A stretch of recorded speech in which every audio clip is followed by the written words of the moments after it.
Hi, welcome to another episode of Foxy Little Nuggets. Before we get into this, all you out there who are yet to subscribe, please do so. We are so close to 5,000 subs. That'd be a nice little achievement. And I think we could do it tonight if you're during the day at least. Just hit the button if you're yet to hit the button. About 45% of my viewers here, my regular viewers on this channel, not subscribed. Let's bring that down a little bit. Hit that button. Really massively helps. Anyway, as I say, hello, welcome to Foxy Little Nuggets. It's where the sushi of the news meets the wasabi of reality and leaves a real zing in the mouth, as well as the ears. First up, we're going to talk about Burnham's cabinet of calm, panic, and Ed Miliband. Financial markets are supposedly, or at least it's believed, to be sighing a sigh of relief. We don't know yet. Nothing's been revealed. But there are signs that Miliband is not going into number 11, not going to become Chancellor. Thank heavens, we don't want the Chancellor as Chancellor, do we? And, you know, that's what passes for optimism, isn't it? He's not going in, it's not going to be Miliband, and we all feel better for that. Unbelievable. Anyway, you know, we have many things that we are sort of angry about. We haven't, you know, there's no unexpected boom in the economy. There's no rising productivity. There's no miraculous recovery or anything like that. But I think the idea that Miliband not being Chancellor is cracking news anyway. But there are several options. And I'll probably be doing a video about this tomorrow about the various options. But it's believed that the favourite, not saying, but believed the favourite is going to be Shabana Mahmood. She's being tipped there. Now, while Miliband may be offered the Foreign Office, where he can pursue global net zero, but can do it over there, out of this country, well away from us, not getting too close to Britain's electric bills, you know. But the rumours, they are gathering apace. The pound apparently on the news has strengthened. Government borrowing costs have fallen. Nice. But there we go. Traders, therefore, seem to have completed a detailed assessment of both candidates and decided, not him. Please God, not him.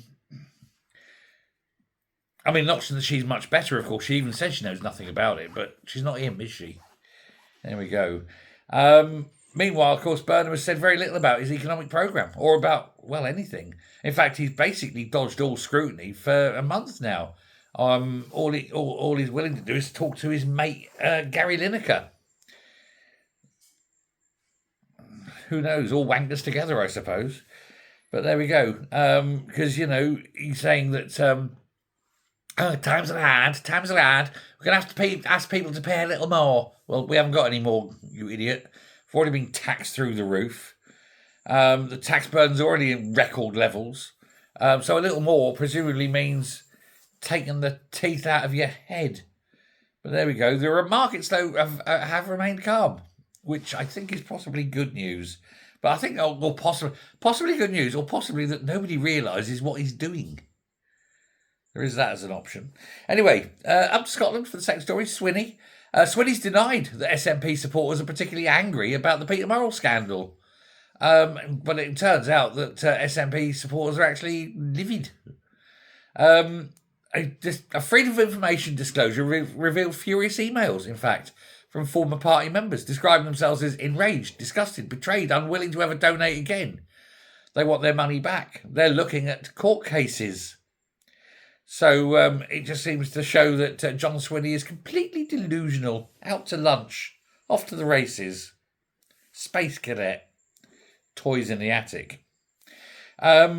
One former SNP supporter wrote that 19 years of watching Scotland deteriorate under the party had left them bereft. This is an SNP supporter. Yeah, basically anyone who gave that money, lost that money, is completely disgusted.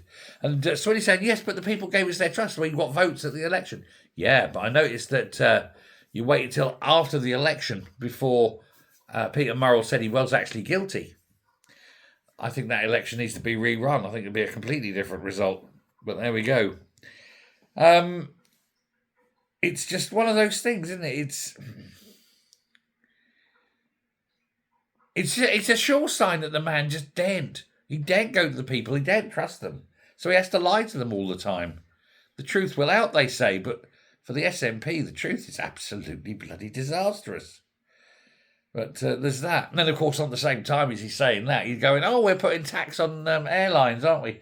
Sorry, this isn't part of my script. I'm just remembering this one. So putting tax on airlines, passenger duty, which means that if you're Scottish and going on holiday, it's going to be really expensive. Cheaper for English people, of course, because they haven't got mad SNP taxation problems. We've got mad Labour Party taxation problems, completely different. But it will mean that a lot of airports in Scotland are likely to close because they just can't afford to stay open. So, hey, there is that.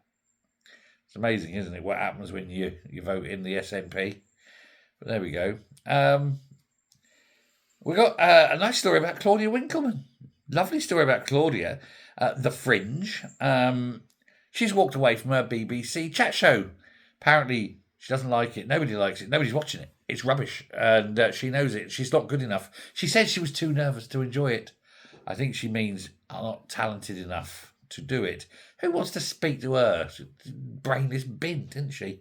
Anyway, the programme launched. Apparently, it had healthy ratings at the beginning, but they went down. And she said, I'm off. That's it. It's highly irregular. Television presenters are normally expected to continue until the programme is ultimately cancelled. But they say, or she's saying, oh, I was uncomfortable with it. I reckon not.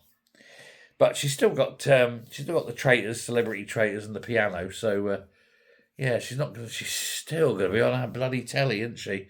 No getting rid of her. It's like Claire Balding. Anyway, before the chat show began, she predicted it might be a disaster. Got that one right then, didn't you, darling? She described herself as low on curiosity and vim. Really? Well, if you're not curious and want to ask questions, what the hell are you hosting a chat show for? It's the whole point, isn't it? Possibly the most honest admission in the history of British television. Some critics thought she was too nice and too modest to spar effectively with the enormous celebrity egos, or was possibly in awe of them because they're successful. But there we go. I think that's just it.